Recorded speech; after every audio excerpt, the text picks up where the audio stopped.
Hello बच्चों, कैसे हैं आप लोग। मैं हूं आपकी इंग्लिश ग्रामर एजुकेटर और आज मैं लिख रही हूं आपके लिए chapter number 25 present perfect tense. इस टेंस में परफेक्ट यानी बिल्कुल सही। तो इस टेंस में हम बोलते हैं उन कार्यों के बारे में जो आपके प्रेजेंट में पूर्ण हो चुके हैं। इनसे ये बोध होगा कि जो कार्य है वो वर्तमान में समाप्त हुआ है। तो चलिए इनके बारे में पढ़ते हैं। आपके प्रेजेंट परफेक्ट टेंस, इस टेंस में कार्य हाल ही में भूतकाल में पूर्ण होता है। ठीक है, तो ये जो कार्य है वो आपका हाल ही में पूर्ण हुआ है। इस वाक्य के अंत में चुका है, चुकी है, चुके हैं, चुका हूं इत्यादि प्रयोग होता है। Read the following sentences. अब इन सेंटेंसेस को पढ़ते हैं। वर्ड ऑर्डर क्या रहता है? सब्जेक्ट, हैज, हैव, वर्ब की थर्ड फॉर्म और ऑब्जेक्ट। ठीक है, they have finished the work, वे कार्य समाप्त कर चुके हैं। देखिए, चुके हैं, चुका है, चुका हूं, चुकी है। ठीक है, ये सारे वर्ड्स आएंगे जिससे आपको पता चलेगा कि काम जो है हो चुका है।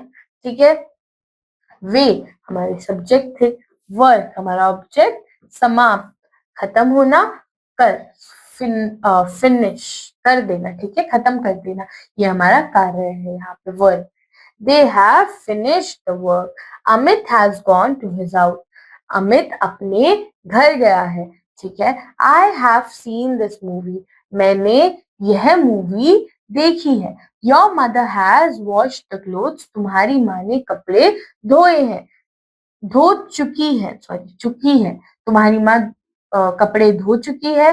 मैं मूवी देख चुका हूँ। अमित अपने घर जा चुका है। तो ये सारे जो सेंटेंस हैं वो आपको ये बता रहे हैं कि ये काम हो चुका है और ये काम जो है आपका प्रेजेंट में ही हुआ है। ठीक है, हम यहाँ पे सबसे पहले लिखते हैं हमारा सब्जेक्ट, फिर हम लोग हैज या हैव लगाते हैं। ठीक है, हैज या हैव लगेगा। हैव, हैज, हैव, हैज, ये सब्जेक्ट पे डिपेंडेंट होता है। फिर यहाँ पे लगती है आपकी वर्ब की थर्ड फॉर्म। ठीक है, और फिर उसके बाद लगता है आपका ऑब्जेक्ट। ठीक है, ऑब्जेक्ट आपका यहाँ पे लग जाएगा। ठीक, बहुत इजी था ये सेंटेंस बनाना। तो फिर हम लोग देखते हैं negative sentence. Subject has, have, बस यहाँ बीच में नॉट लग जाता है। ये मैं आपको सारी वीडियोस में समझाती आई हूँ कि जो हमारा हैज, हैव होता है वो जो हमारा नॉट होता है वो बस वाक्य में नहीं, कार्य संपूर्ण नहीं हुआ है ये दिखाने के लिए प्रयोग किया जाता है। ठीक है, नेगेटिव सेंटेंस यानी नकारात्मक वाक्य। We have not written a story, हमने एक कहानी नहीं लिखी, लिख चुके हैं, हम एक कहानी नहीं लिख चुके हैं। Kapil has not finished his work, Kapil ने अपना कार्य कपिल अपना कार्य समाप्त नहीं कर चुका है। The carpenter has not repaired the table, बढ़ई बेंच की मरम्मत नहीं कर चुका है। तो इन सारे सेंटेंसेस में हैज नॉट हमारा प्रयोग किया जाता है। क्यों किया जाता है? कि वो नहीं कर चुका है ये काम। ठीक है, my mother has not cooked the food in kitchen, मेरी माताजी ने रसोई घर में खाना नहीं पका चुकी है।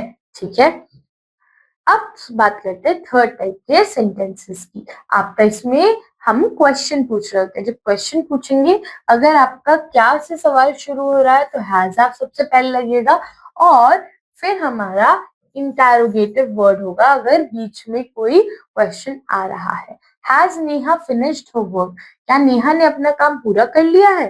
तो यहाँ पे क्या था सेंटेंस के स्टार्टिंग में, यहाँ हर जगह क्या है, तो हमारा सेंटेंस हैज से शुरू होगा और अगर सब्जेक्ट के अकॉर्डिंग हम हैव भी इस्तेमाल कर सकते हैं। ठीक है, क्या नेहा ने अपना कार्य समाप्त किया? Has Neha finished her work? क्या वैज्ञानिक कोयले की खान की खोज कर चुके हैं? Have the scientist discovered the coal mine? तो यहाँ पर हम लोगों को बस वर्ब की थर्ड फॉर्म इस्तेमाल करनी है। ठीक है, ये भी आपको ध्यान रखना होगा। Has your father fulfilled his promise? क्या तुम्हारे पिताजी ने अपना वादा पूरा, क्या तुम्हारे पिताजी अपना वादा पूरा कर चुके हैं? ठीक है, तो यही था इस चैप्टर में। अगर आपको ये पता चल रहा है कि जो कार्य है वो हो चुका है, तो ये क्या हो जाते हैं, ये हो जाती है आपकी प्रेजेंट परफेक्ट टेंस। ठीक है बच्चों, अब बच्चों मैं आपसे मिलूंगी एक नए चैप्टर में एक नई वीडियो के साथ। तब तक के लिए आप अपना ध्यान रखेंगे, खूब खेलिए, खूब मजे कीजिए। Thank you.